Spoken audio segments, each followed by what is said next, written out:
नमस्कार, मैं डॉक्टर हेम श्रीवास्तव।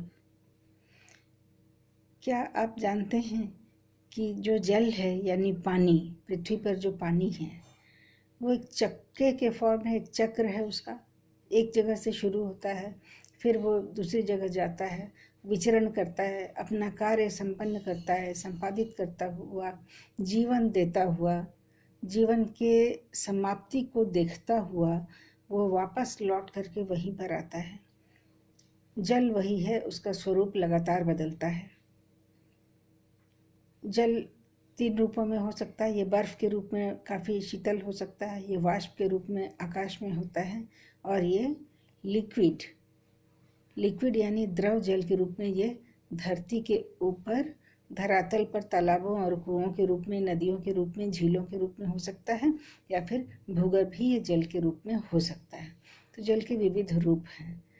उसके अलावा धरातल से लगे वायुमंडल में ये जलवाष्प के रूप में भी हो सकता है, या तो ये धरती से उड़ करके जलवाष्प बनता है, या तो फिर ये पेड़ के पत्तों से निकली हुई जो भाप है, जो ट्रांसपिरेशन के माध्यम से निकलती है, वो है। तो जल का कार्य तो बहुत है, बहुत सारे कार्य संपादित करता है। ये जीवन देता है, जीवन की कल्पना जल के बिना नहीं हो सकती है। जल जब आया तभी पृथ्वी पर जीवन पनपा, वरना पृथ्वी पर जीवन नहीं आता। जब पृथ्वी पर जल नहीं था तो जीवन भी नहीं था। तो जब कोई भी पेड़ पौधा जल खींचता है तो ये भूगर्भीय जल होता है।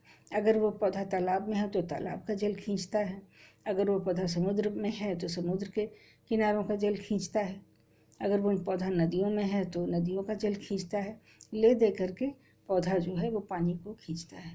अब इस पानी से उसका शरीर बनता है, और शरीर बनने के बाद ये जलवाष्प के रूप में वायुमंडल में जाता है, पौधे का विकास होता है, ये लगातार जल लेता जाता है, फिर उसके बाद वायुमंडल में जाता है। तो ये जल का रिजर्वायर जो धरातल पर है वो तालाब, कुएँ हैं और नदियाँ हैं।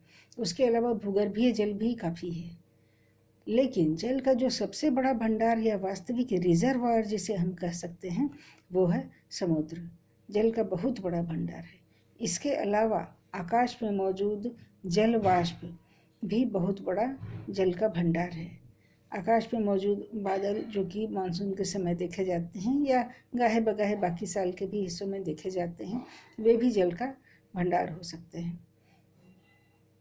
तो जल निकला समुद्र से निकला, फिर वो जलवाष्प हुआ, जलवाष्प के बाद वो बादल बना।